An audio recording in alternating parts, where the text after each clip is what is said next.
Nsemmilkom eżis ħbib tagħna, grazzi raġajtu inaqqadtu magħna fi programm ieħor. Programm ieħor bħala laqa ta' dialogu. Laqa ta' dialogu bejnietna, jiena Edwin Vassallo f'isem Moviment Solidarjetà Ħajja, Familja, Libertà, l-ħbib tiegħi Carmen u Borġ u llum mistieden speċjali Julian Paċ. Is-suġġett li se nitkellmu dwaru llum id-diżonestà it-terri poplu mit-tranquillità li kien imdorri jgħix fija. Id-diżonestà, il-kontrarju, l-opposit tal-valur tal-onestà. Id-diżonestà it-terri, it-kisser, tikkorrompi, tħassar. Poplu li jenna bħala poplu mit-tranquillità. Tranquillità. Dik il-paċi, dik il-ħajja taħlewa, dik il-kwalità tal-ħajja. Għax it-tranquillità hija karatteristika tal-kwalità tal-ħajja. Fejn m'hemmx tranquillità, m'hemmx kwalità tal-ħajja. U fejn irridu li jkun hemm kwalità tal-ħajja tajba, nieħtieġu li jkollna tranquillità. L-opposit, il-kontrarju tal-tranquillità hija dik id-diżordni, dak id-dwejjaq, dik id-depressjoni, il-biża. Il-poplu Malti kellna statistika dawn l-aħħar ġranet li bħala poplu meta kejjilna il-kuntentizza ma' popli oħrajn, aħna bħala poplu tlifna fil-kejl tal-istatistika waqajna 3 skaluni tal-kuntentizza tagħna bħala poplu meta mkejlin ikkomparati ma' pajjiżi oħrajn. Illum kollox qed iħalli il-marka tiegħu fil-ħajja tagħna soċjali bħala komunità ta' poplu. Id-diżonestà. Diżonestà spiċċat lajta ta' meta nħarsu lejn il-ħajja tagħna llum u jkollok tistaqsi xi ħadd u tgħidlu ma x'qed idejqek l-iktar. Qed idejjaqna l-iktar u din ħarġet anke mis-surveys tal-Malta Today il-ħadd li għadda l-għolli tal-ħajja. Imma wkoll daqstant ieħor il-kriminalità, il-biża li wieħed jgħix u jimxi fit-traqatu. Kellna diversi inċidenti fis-sajf li għadda li spiċċaw nisa attakkati u kellna saħansitra vjolenza u anka traċedji ta' fatalità li nislu biża. Ftit tal-ġimgħat ilu il-belt Valletta gangs ta' żgħażagħ attakkaw nies. Kellek il-Prim Ministru li jgħid jiena niddejjaq nibża kważi li t-tifla tiegħi timxi waħedha ma' dik l-espressjoni nibża. Iltqajt ma' nanna jiena noħroġ inwassal it-tifel tiegħi lura d-dar mill-mużew. Qalt li llum f'dan id-dlam jien nibża. Min jaf kemm il-darba ngħiduha jien nibża. Il-kontrarju ta' tranquillità li konna ngħixu ftit ta' snin ilu. Din Malta kosmopolitana. Malta li m'għadix tal-Maltin. Din Malta li qed titlef il-valuri tagħha x'irridu aħna li nitilfuhom. Din Malta li qegħdin inwarbu l-onestà biex ngħixu d-diżonestà. Araw x'inhu l-prezz issa tad-diżonestà. Nitilfu tranquillità. Il-prezz għax nistgħu nikkwantifikaw it-telfa tal-valuri tagħna, it-telfa tal-ġid komuni. Kellna politiċi li warbu il-valur tal-ġid komuni. U kellna sentenza ftit tal-ġimgħat ilu fil-qorti li kuntratt tal-isptarijiet kien fraudolenti, kien imħawwad, kien maħmuġ, kien korrott. U mbagħad ħafna deċiżjonijiet. Dak mhux il-gvern, dak il-poplu ma min ifferma dak il-kuntratt. Min kien fih dak il-kuntratt? Nies li ma kellhomx għal qalbhom l-interessi tal-poplu Malti. Qallitu l-istess sentenza. U dan ma ċaħdu ħadd. Ifisser li aħna warrabna il-valur tal-ġid komuni. U wara fiex qegħdin. dik is-sentenza żiditilna it-tranquillità jew naqsitilna it-tranquillità.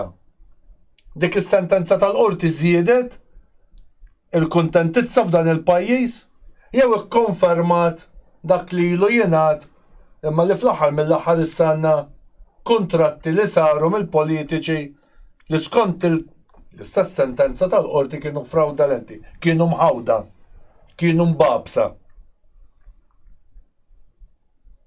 U dak li qed jiġrilna.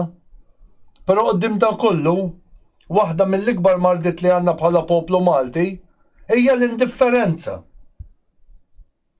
Nispiċċaw ma jimpurtanix iktar x'inhu jiġri madwarna. Ftit ilu ktibt artiklu fuq il-blog ta' Simon Merċieqa, Corruption Fatigue. Il-poplu tagħna spiċċa jgħejja jisma' bl-istejjer. Għandna tfal, ġenerazzjoni min kien 5 snin ilu min kien ta' 5 snin, 10 snin ilu. Illum għandu 15 sena. Illum għadda 10 snin minn fuqu, għandu 15 sena, l-aħħar 10 snin, xnijom, b'esperjenzi ta' dizonesta fil-politika. Daqqa kienu stejjer, daqqa kienu wejdud, daqqa kien improvi u daqqa ma kienux. Dina hija realtà ta' il-poplu Malti ilu jisma' u jesperjenza stejjer ta' dizonesta mill-politiċi tagħna kważi daw l-aħħar 10 snin. U allura ejjew naraw li aħna bħala poplu nerġgħu nibdew nifhmu li l-valuri bħal l-onestà mhijiex xi ħaġa beyond us, il-fuq minna, ma jekk nibdew ngħixu l-onestà, nistgħu nerġgħu nibdew nirbħu tranquillità, nistgħu ntejbu l-kwalità tal-ħajja tagħna. Carmen, l-kelma lilek u wara lil Julian. Tajb, nixtieq insemmi żewġ punti qabel ma dana nsellem il-senjur li llum il-taqa' miegħi u ltqajt miegħu insomma u qal li hu gost isegwina u qed jogħġbu l-programm u l-punti li jqumu għalhekk insellimlu minn hawn. Aħna jien Edwin u dawk il-mistednin tagħna nagħmlu li nistgħu għal-ġid tal-pajjiż. It-tieni punt kien hemm il-kwistjoni tal-gender boż il-famuża play li kienet intiża tfal biex tispjegalhom u tagħlimhom fuq l-ideoloġija tal-gender li jidher li ftit li xejn marru tfal, il-ġenituri ma qablux anke jibdew li anke xi skejjel. Tal-qas kien hemm rapport fuq il-gazzetti li ftit li xejn marru tfal. U naħseb li ħaġa tajba li ovvjament it-tfal għandhom jitħallew ikunu tfal, ġifieri li qogħdu jindaħlu ideoloġiji u ideat li t-tfal laqas biss jaħsbu fuqhom aħseb wara kemm dana ma kienx ħadd għamel ġid. Allura tajjeb illi jekk il-ġenituri ma derilhom ma jibgħatuhomx it-tfal għamlu sew fl-aħħar mill-aħħar it-tfal li huma tal-ġenituri mhumiex tal-istat. Dwar tranquillità fis-soċjetà tagħna ngħid il-problema hija anke mir-ras u qed narawha s-soċjetà tagħna warbet il-valuri fundamentali tagħha, l-onestà, il-ġid komuni twarbu mill-politiċi stess u li jagħtu eżempji ħżiena kontinwament jekk hawn sentiment ta' dwejjaq ġej mill-fatt li ħafna nies iħossuhom li politiċi mhux jirrappreżentawhom imma jirrappreżentaw interessi oħrajn. U allura ħanajdu hekk is-soċjetà tagħna mhux se tkun komda u fejn qabel kellek nies li kienu tranquilli tfal jilagħbu barra, anzjani kienu jkunu fuq fejn il-bib ta' barra, eċetera, eċetera. Illum il-ġurnata dik il-ħaġa tintelef. Allura wasal iż-żmien li aħna bħala poplu nifhmu li nistgħu għandna dmir li nieħdu lura s-soċjetà tagħna.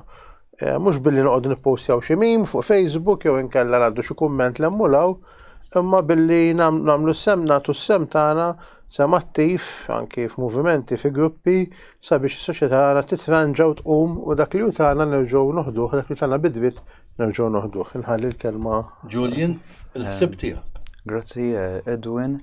Mela, id-diżonestà fil-politika ovvjament millum il-ġurnata meta titkellem ma' ħafna nies tista' tara dan fis-surveys kemm in-nies qegħdin jitilfu l-fiduċja fiż-żewġ partiti politiċi Iva hemm da sens li l-politiċi tagħna huma disonesti, tista' tara dan mhux biss fil-korruzzjoni, imma tista' tara dan kif il-politiċi tagħna jistmaw il-poplu, kif jimxu mal-poplu. Jekk wieħed iħares lejn il-kampanja elettorali tal-Partit Laburista fil-2013, Joseph Muscat kien wedna pushback minn flok ksirna kull rekord fl-immigrazzjoni. Kien wedna l-arja aktar nadifa, riformi fis-settur tal-kostruzzjoni. Illum il-ġurnata għandna t-tieni l-ar kwalità ta' arja fl-Ewropa u minn nazzjon sirna sit tal-bini. Wedna zero tolerance fuq corruption. Issa sirna pajjiż korrott daqs in-Niġerja. U x'inhu l-effett ta' dan, x'inhu l-impatt ta' dan, ir-riżultat ta' dan, mhux biss fuq il-pajjiż, imma fuq il-poplu. Kif nara jien mhux biss bħala Malti, imma bħala żagħżugħ. Kien hemm survey mhux minn net jew minn Newsbook, imma minn kumpanija privata l-EY, u r-riżultat kien li 77% taż-żgħażagħ meta nista' tampari għandi 20 sena iridu jitilqu minn Malta u jgħixu barra minn xtutna. Għalfejn? Għaliex meta tara ċiklu ta' diżonestà, meta tara ċiklu ta' gideb, titlef il-fiduċja, qisu għandek poplu bla ruħ u kif għal Karmen iva s-sitwazzjoni hija waħda kera kif qed illum il-ġurnata minħabba ċertu diżonestà politikanti fl-istess sodda ma' negozjanti kbar, kontratti fraudolenti, għandna sitwazzjoni fejn l-ambjent inqerdet, fejn ħafna Maltin u Għawċin qegħdin isibuha impossibbli biex ilaħqu mal-ħajja, saret diffiċli ħafna biex kopji żgħar ikollhom familji. Però is-sitwazzjoni tista' titranġa fejn il-problema the source of all this kienet id-diżonestà, il-cure ta' dan tkun l-onestà. U din mhijiex xi ħaġa impossibbli għax titkellem ma' ħafna nies jgħidu il-politikanti huma kollha diżonesti. George Borch Olivier, politiku li nimmaġinata u ħafna Maltin li jiftakruh, miet fil-faqar. Għalfejn, għax hu ma kienx fil-politika biex iservi butu, imma hu kien fil-politika għax kellu l-valuri kien hemm biex iservi n-nies.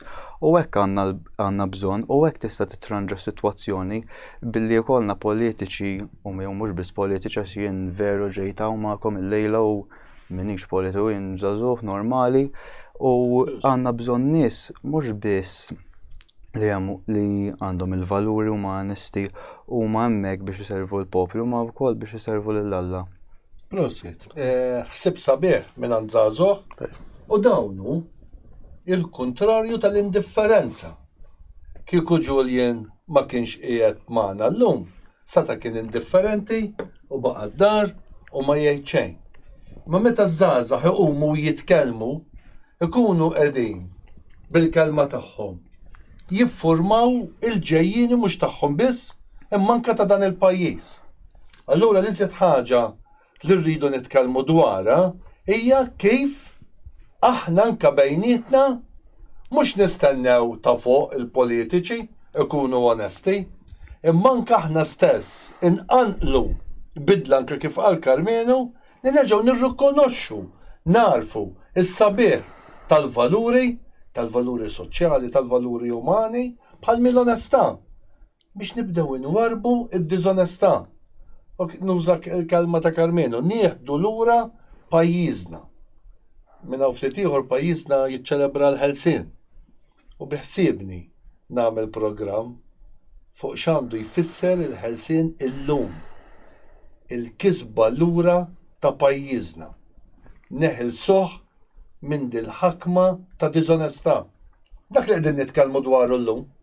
Ftit ilu pajjiżna ġielet li jkun indipendenti minn ħakma barranija. Ridna nkunu ħielsa minn ħakma barranija. Forzi militari barranin.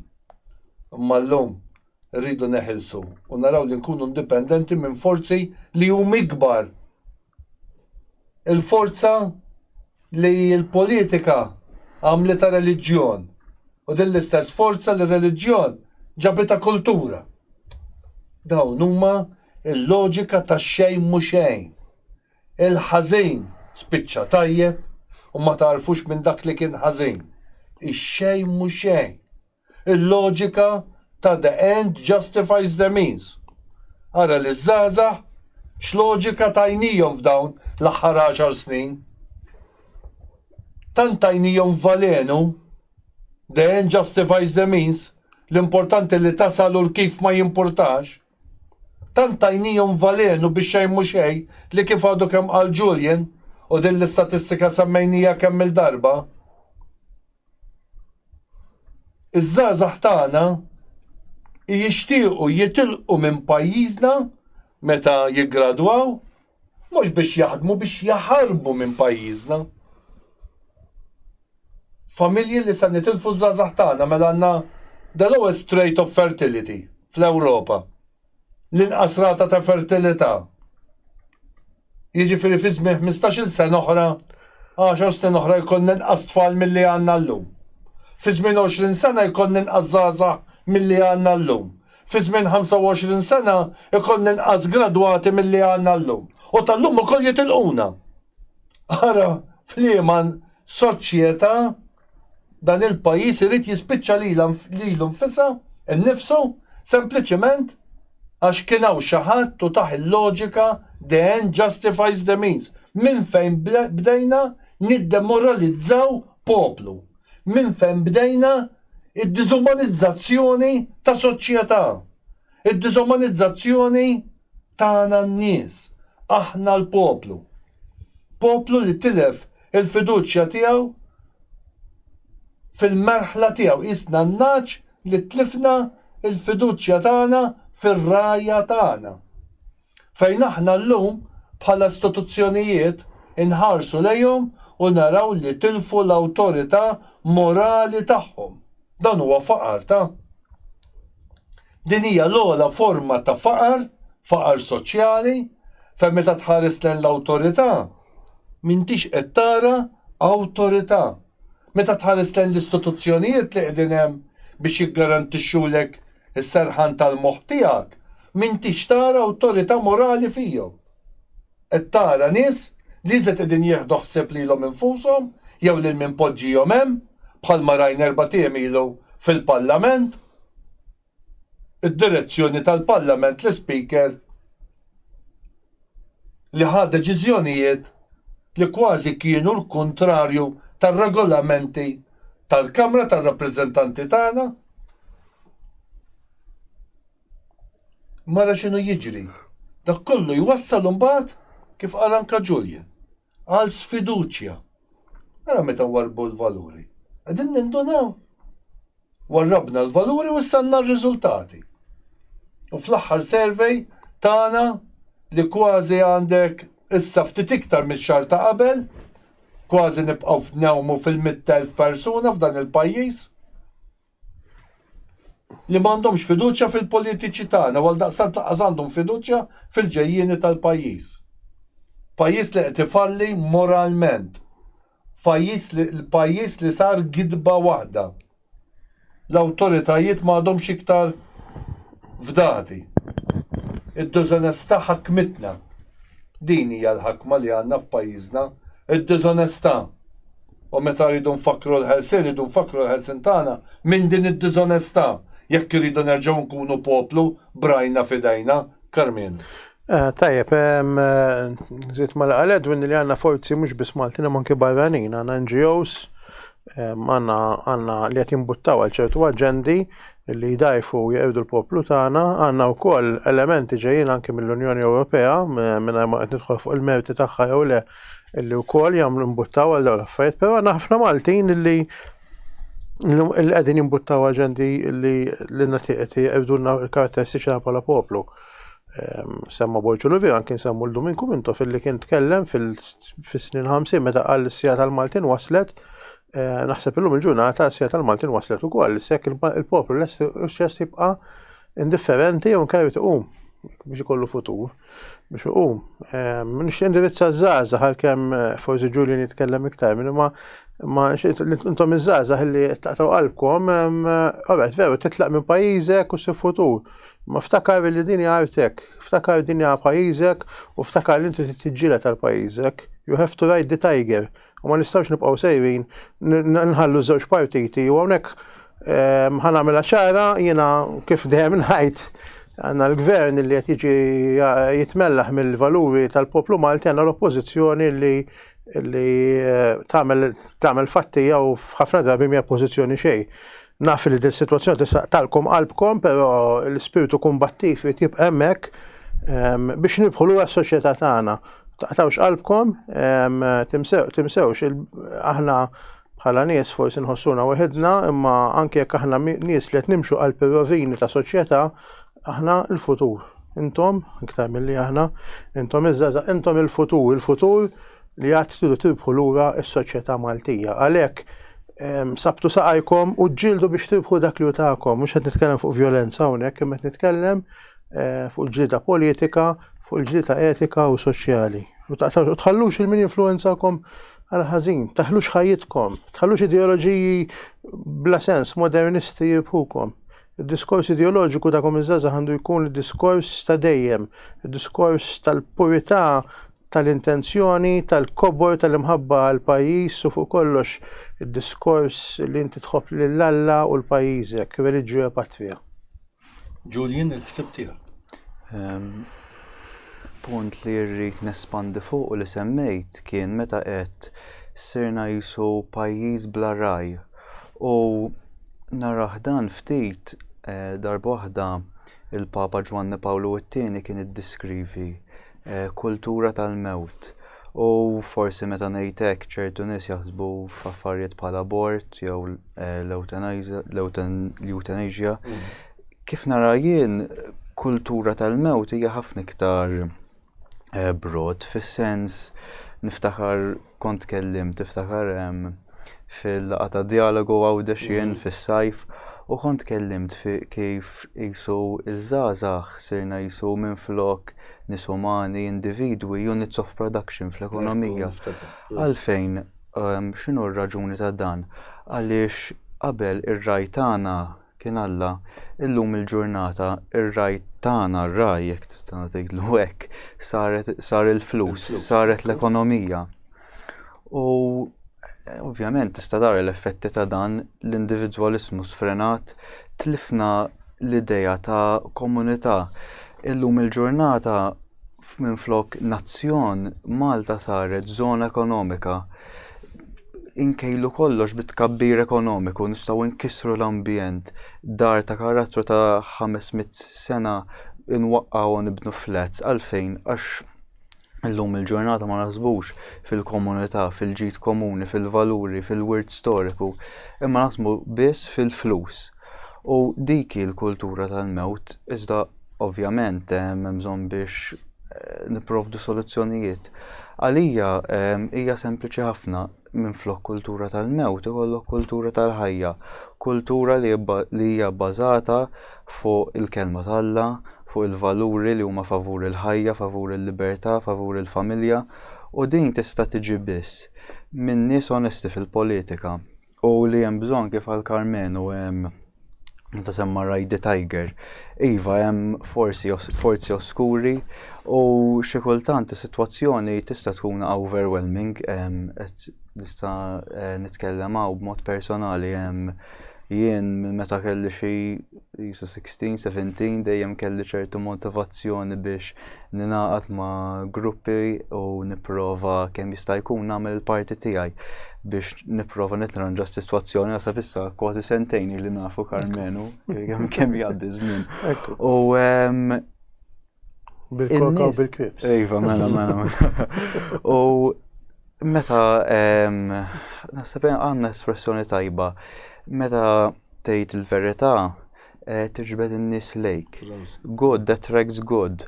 U nemmen jekk jibda moviment, jekk iktar nies onesti bħalna jimxu l-qudiem u push a movement, a set of ideas li huma mhux biss onesti, huma sodi. Nistgħu nattrattaw iktar nies u bekk bit by bit nirbħu lura s-soċjetà tagħna. Prosit Julian, però rrid ngħidlek prosit daqstant ieħor. U napprezza l-kuraġġ tiegħek anka meta bħala żagħżugħ titkellem fuq l-esperjenza tiegħek falla l-imbierek. U jiena hawnhekk irid nagħmel rimarka. Rimarka għaliex li jiltaqgħu nies miegħi. U dil-ġimgħa kellmuni xi tnejn. U qed inkellemmhom kien wieħed partikolari għal min Edwin tixtieq. Li kulħadd jerġa' lura għal valur qishom tal-Knisja. U xi kultant ja ħasra nibdew nitgelfxu. Il-valuri li qegħdin nitkellmu fuqhom aħna, meta nitkellmu fuq onestà, meta qegħdin nitkellmu fuq ġustizzja, meta nitkellmu fuq id-dinjetà tal-bniedem, tal-ħajja umana, meta qegħdin nitkellmu fuq il-ġid komuni, maħniex qegħdin nitkellmu fuq valuri tal-Knisja, qegħdin nitkellmu fuq valuri soċjali valuri li jagħmlu l-ħajja tagħna, ħanuża l-kelma li tiġa użajna, tranquilla. Li jagħmlu l-ħajja tagħna tagħmel sens. Li jagħmlu l-ħajja tagħna wertit li tgħixha. Li jtejbu l-kwalità tal-ħajja tagħna. Għax kif qal Julian leħen ta' żagħżugħ, mhux biss il-flus, bniedem ma jgħix bil-flus biss. Il-flus illum nikkwantifikaw kemm noħolqu ġid fil-pajjiż mill-GDP, kemm inkabru l-kejk nazzjonali. Imma l-ħajja irridu ntejbuha l-kwalità tal-ħajja anke minn kemm kapaċi nkejlu l-valuri li nħadnu. Darba niftakar kont żagħżugħ bħalek. U kont immur laqgħa ta' ftit il-bot minn hawn ir-Rabat stess ma' Fader Benitonna. Il-bambini tiħess il-ġenna u kien jippubblika kotba fuq il-kejl tal-valuri fis-soċjetà tagħna. Għadhom għandi dawn il-kotba. Kien studjus li minn skont l-istejjer tal-jixxandru fil-aħbarijiet, fil-gazzetti, kien jista' jikkwantifika il-kejl tal-valuri u l-ħajja tagħna. Però meta daħlu politiċi f'dan il-pajjiż li rridu joqtlu l-Alla mill-għarfien tas-soċjetà tagħna, għamluha mhux biex joqtlu l-Alla, biex joqtlu il-valur tad-dinjità umana. U l-politiċi fid-dinja kollha li b'rivoluzzjonijiet rridu joqtlu l-Alla bħalma għamlu anke f'reġimi komunisti u llum huma l-liberali li jippruvaw jagħmlu hekk illa li meta joqtlu l-Alla jkunu qegħdin joqtlu lill-bniedem. U meta spiċċaw kien hawn min jgħidilna the end justifies the means u rrid iġib il-Malta f'ċertu klassi u loġika liberali, rrid jagħmel hekk biex jiddemoralizza, jiddiżumanizza il-valur uman tagħna. U allura meta nitkellmu fuq valuri, qegħdin nitkellmu fuq kif nerġgħu nagħtu lura il-ħajja, il-valur tal-umanità tagħna, lis-soċjetà tagħna. U hija importanti li nifhmu, ħafna nies meta jkellmuni u tlifna l-valuri. Kulħadd jaf jagħmel d-dijanjosi ta' x'inhu ħażin fis-soċjetà tagħna, kif qal Carmenu u Julian. Mela jekk nafu li neħħejna l-valuri. Ir-risposta x'inhi? Nerġgħu indaħħlu lura il-valuri. Ara d-dinja bil-climate change tagħha x'inhi tipprova tagħmel? Hawn min qed jgħid li ħammiġna d-dinja? Irridu nerġgħu inneħħu l-ħmiġ li ħammiġna. Bil-diesel, kull ma għamilna. Bil-plastik. U din nippruvaw noħolqu policy, nisperaw li qegħdin nagħmlu sewwa, u mhux minn għalina nnatfu nħamġu mod ieħor, imma il-ħmiġ morali, meta sanduru leħ u nindunaw li rridu nnatfu. U Julian qed jitkellem f'isem żgħażagħ u numru sabiħ ta' żgħażagħ li qegħdin jindunaw ukoll li dan il-pajjiż kapaċi nerġgħu nagħtuh min ġdid. Għax the Aglification of Malta ma saritx biss bil-bini. The Aglification of Malta saret bil-mod ta' kif Malta moralment znaturajnija dan il-pajjiż tlifnieh. U the Aglification of Malta fl-ambjent huwa riżultat ta' pajjiż li bidel l-alla tiegħu u llum għandu alla tal-flus kif tkellem magħna dan il-leħen ta' żagħżugħ. U żgħażagħ qegħdin iħarsu lejna l-adulti u qegħdin jaraw kif aħna qegħdin nittradixxuhom, qegħdin nittradixxu il-valur ta' dan il-pajjiż minnu dan il-pajjiż. U jiena smajtu nagħlaq b'daħsib qabel ma ngħaddi l-kelma lill-Karmenu. U jiena smajt politiku kbir f'dan il-pajjiż li qal rridu nieħdu ħsieb li konna politika għal ġejjieni. U jien nisfidah il dan il-politiku. Jekk beħsiebu jibqa' Malta dan il-politiku u jwassal il dan il-pajjiż għal riġenerazzjoni tiegħu. Ma jistax ikun politiku li jaħseb biss fil-futur, imma li jibni futur fuq it-tajjeb tal-bieraħ, fuq x'għamel dan il-pajjiż nazzjon, il-valuri ta' poplu. U l-Kristjaneżmu huwa valur ta' poplu. U jew ma nħallux li l-politiċi jibqgħu jagħmlu mill-politika reliġjon u r-reliġjon jagħmluha kultura. Għax meta jagħmlu mir-reliġjon il-politika jagħmluha reliġjon u l-reliġjon jagħmluha kultura, lilna jkunu qegħdin jagħmluna tapit ta' taħt saqajhom. Karmenu. Tajjeb, kompli fuq li għal Edwin li l-valuri nsaru ma dawk li bnew mhux biss il-Malta ma ċ-ċiviltà Ewropea kollha, ċiviltà tal-Punent kollha, anke pajjiżi bħal Russja u pajjiżi oħrajn. Jekk xi ħadd jiddejjaq bil-valuri tal-Knisja ngħidlu jista' jdejjaq b'99% tal-affarijiet li jagħmel f'ħajtu. Għaliex kull ma nagħmlu ibda mill-mod kif nirraġunaw, ibda mill-liġijiet tagħna għandhom il-bażi rumana, imma ħafna drabi huma kodifikati mill-Imperatur Ġustinjanu li kien Imperatur Nisrani u minn Konstantinu l-Kbir. Spiċċa fl-invenzjonijiet xjentifiċi, inkluż invenzjoni bħal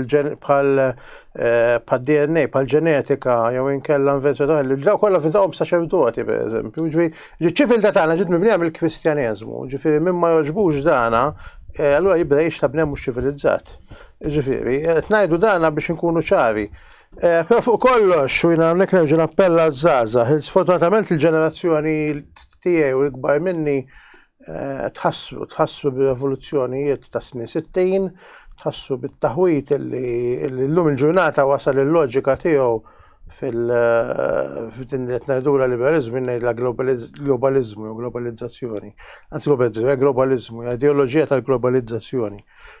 Li dina ħafna drabi fisem iż-żgħażagħ issib xjuħ li jimponu affarijiet li huma minn huma taż-żgħażagħ. Naħseb bil-mod il-mod qed naraw żgħażagħ u forsi ġulini qabel miegħu hawnhekk bil-mod il-mod in-numru ta' żgħażagħ li huma diżappuntati minn dil-mod ta' ħajja qed jikber, din jistaqsu u qed ifittxu.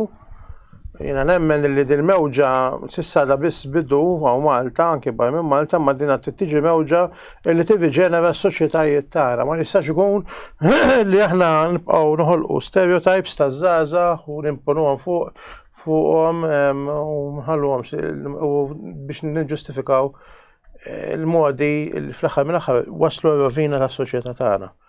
Qed nitkellmu fuq poplu, pereżempju l-poplu Malti li għandu data ta' twelidi kważi zero, perspettiva l-futur huma mienni ħafna, klassi politika l-iktar medjokri li qatt kellna mhux biss mill-indipendenza, law naħseb minn meta bdiet il-politika f'Malta ġifieri, meta ngħid klassi medjokri politika qed nirreferi mhux biss għall politiċi tal-gvern, imma anke għall politiċi tal-oppożizzjoni biex ħadd ma jgħid jgħid li inti qed tattakka l-gvern u għax inti hekk iva. Il-medjokrità hija regola assoluta u tħossha. Soluzzjonijiet huma biss short term, Il-paroli li jingħat mill-politiċi huwa l-istess kantalina ta' erba' papri Iwers u Ġovaska ta' Sant'Anton u allura ma jistax ikun dal-pajjiż nibqgħu b'dil-medjokrità.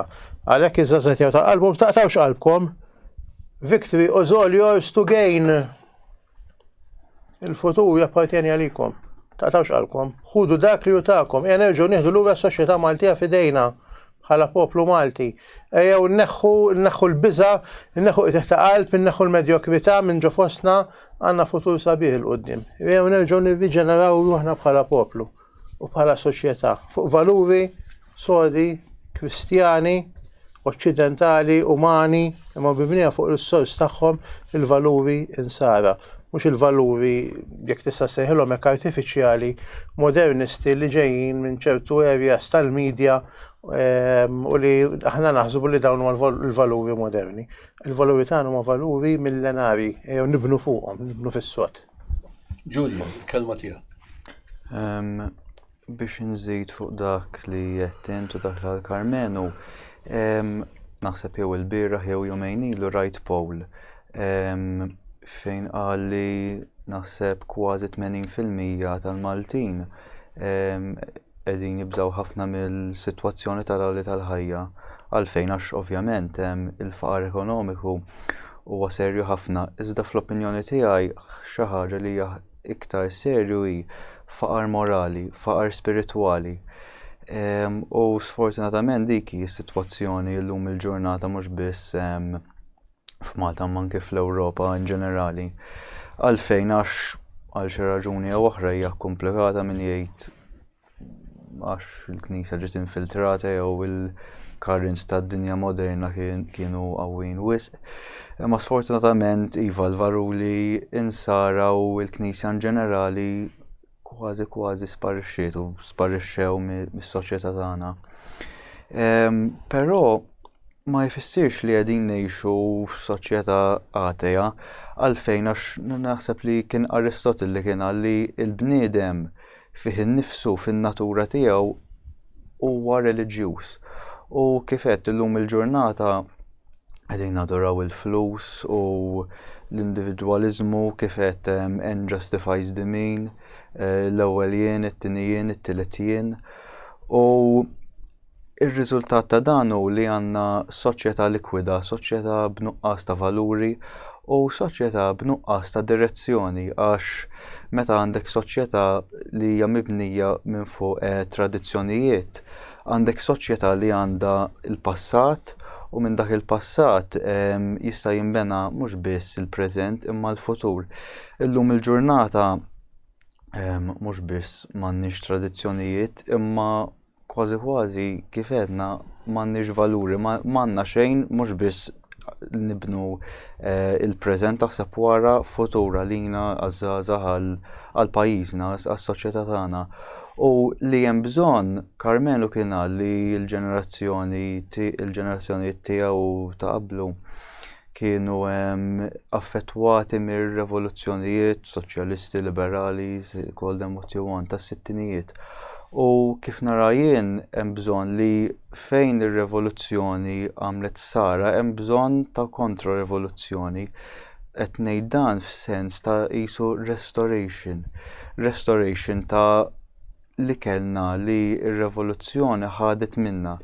U what is this that we need to restore? Soċjetà li timxi minn fuq il-valuri insara kif għal Karmenu li bnew is-soċjetà tagħna li bnew iċ-ċiviltà Ewropea u nibbażaw is-soċjetà tagħna fuq il-kelma t'Alla għax imbagħad mhux biss ikollna valuri, ikollna struttura, imma jkollna direzzjoni u boxla morali. Illum il-ġurnata għalfejn il-politiċi tagħna qegħdin jieħdu deċiżjonijiet li mhumiex fl-interess nazzjonali, fl-interess tal-poplu, għax m'għandhomx boxla morali u minħabba dak għalhekk hemm faqar ekonomiku, għalhekk il-faqar spiritwali u l-faqar morali huwa ħafna iktar serjissimu mill-faqar ekonomiku.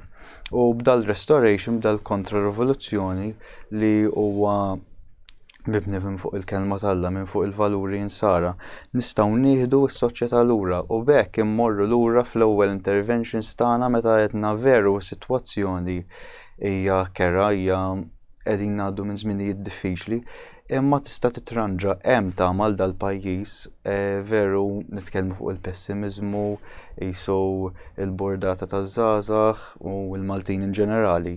Imma hemm tama u dat-tama jiġi minn Alla iżda wkoll minn nies onesti bħalna. Nirringrazzjak. Julian, ħsib sabiħ, naddu għall-aħħar ħsib tagħna biex naslu għal fejn qed jgħidilna Julian u anke tkellem magħna Karmenu, rridu naraw istituzzjonijiet li jaħdmu. Wara s-sentenza tal-qorti rigward l-isptarijiet kien hawn min beda joħroġ bi proposti ta' kif nistgħu ntejbu bil-liġijiet tagħna ħalli jkollna iktar istituzzjonijiet jaħdmu. Jaħdmu aħjar fl-interessi tagħna, ċ-ċittadini, fl-interessi tagħna, il-poplu, in-nies. Però jiena nemmen li ma ġbaqanna żmien noqdu nagħmlu iktar emendi legali biex l-istituzzjonijiet tagħna jaħdmu. Għandna bżonn dak li qalilna dan iż-żagħżugħ. Għandna bżonn nies onesti jekk irridu l-istituzzjonijiet tagħna jaħdmu. Għandna bżonn iktar onestà jekk irridu dan il-pajjiż ma jfallix imma naħdmu. Għandna bżonn riġenerazzjoni morali jekk irridu riġenerazzjoni finanzjarja. Bħalissa għandna ħafna stejjer rigward fjasku fallimenti ta' banek. U għandna min qed jgħid li nistgħu qegħdin fuq l-għadba tar-riċessjoni bħalma kellna fl-2008. Għandna min qed ibassal li jista' nerġgħu ngħaddu mill-istess esperjenzi riżultat tar-reba li kienaw raġa' edaw. Jiġifieri għaddejna mir-riċessjoni finanzjarja riżultat ta' riċessjoni morali. Riċessjoni morali jiġifieri li raħset fil-prezz, fil-valutazzjoni tal-valuri morali, waslet għal riċessjoni fejn il-flus tilfu l-valur tagħhom. U il-flus tilfu l-valur tagħhom, l-ekonomija tilfet il-valur tagħhom. Għax bħala poplu bdejna nitilfu il-valur tal-valuri umani tagħna, ta' xi tfisser ġustizzja, ta' xi tfisser solidarjetà. U allura għandna bżonn l-onestà u dan hu l-mod ta' kif nerġgħu immorru, ħanamlu rivoluzzjoni li neħtieġ, nerġgħu niċċelebraw il-ħelsien, nerġgħu niġġieldu għall-ħelsien tagħna, il-ħelsien minn din id-demoralizzazzjoni, il-ħelsien minn dan id-diżumanizzazzjoni. Nerġgħu nagħtu lura il-valur lill-umanità tagħna. Ma biex nagħmlu hekk irridu l-onestà. Ma nistgħux bħala pajjiż nibqgħu nirridu ċoħ għal qar tal-ħallelejn. Ma nistgħux inneħħu mafja u ndaħlu mafja oħra tmexxil dan il-pajjiż. Ma nistgħux l-ikbar enerġija u interess li tmexxi pajjiżna naraw li tkun il-kilba l-flus u r-reba. Mhux qed ngħid fil-klassi politika biss, imma li minn isfel għal fuq ir-reba tinżel u titla li konna il-ħuta minn rasa tintenna xi konna r-reba u l-interessi tar-reba tal-flus jiġu l-ewwel qabel kollox fil-klassi politika. Imma aħna bħala poplu tant nieħdu pjaċir bija li dik nixorbuha u nagħmluha tagħna wkoll. Ejja u nċanfru l-klassi politika li narawha rejba għal-flus. Imma aħna nnaħħuha din ir-rejba għal-flus min-naħa tagħna. L-Alla nerġgħu niskopruh, mhux inħallu l-Alla tal-flus. Il-liberalizmu qatlilna l-Alla veru. U tagħna Alla ieħor, Alla tal-flus, Alla tal-pjaċiri. Id-direzzjoni loġika politika li żgħażagħ tagħna dawn l-aħħar 10 snin messaġġ wieħed li ttibatilhom, għamlu li tridu b'ġisimkom. Ġisimkom tistgħu tagħmlu li tridu. U r-raġuni tal-abbort jaslu fija il-femminizmu modern huwa li għax il-mara b'ġisimha tagħmel li trid. Tasal li toqtol l-om toqtol l-bina fġufa. riżultat tal-filosofija tal-loġika li jem ġismi nagħmel li rrid. U wara fejn wasalna llum. Xi skuntentizza għandna f'dan il-pajjiż.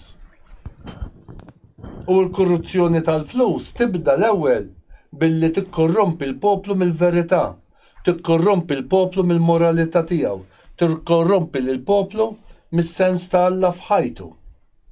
U Alla ma taqtolunniex billi tal-inna l-knejjes, imma billi tirriduċi il-fidi għal-kultura.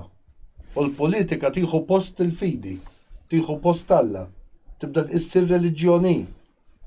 U nibdew naraw l-istess gvern li jiddemoralizza poplu mbagħad joħroġ il-flejjes biex jirrestawra kopla, niċċa tar-Redentur, il-niċeċ aħna, ma dik hija kultura. U nirriduċu l-knejjes tagħna għal-mużewijiet, nirriduċu l-fidi tagħna għal-kultura. Maħna li għandna bżonn il-qawm minn tagħna rid ikun spiritwali, rid ikun soċjali. U 4 passi l-bot minn Malta l-Italja għandna Prim Ministru mara li qalet jien ma niddejjaqx ngħid li jiena Nisranija, ma niddejjaqx Kristjana, ma niddejjaqx ngħid li jiena mara, ma niddejjaqx ngħid li jiena ma Malta jekk titkellem bħalma tkellem Julian, skandlu għal min jikteb fil-gazzetti li jgħidu li dinosawru fuq u għal qul il-bibien. Grazzi biss għal PM News fejn għandi nitkellem. Għax jekk kun nisrani f'dan il-pajjiż fejn niċċelebraw issa kull nar taħat 3 festi, inti mwarrab, inti kalpestat, u da kollu f'isem l-ugwaljanza ta' Carmen u l-kelma lilek.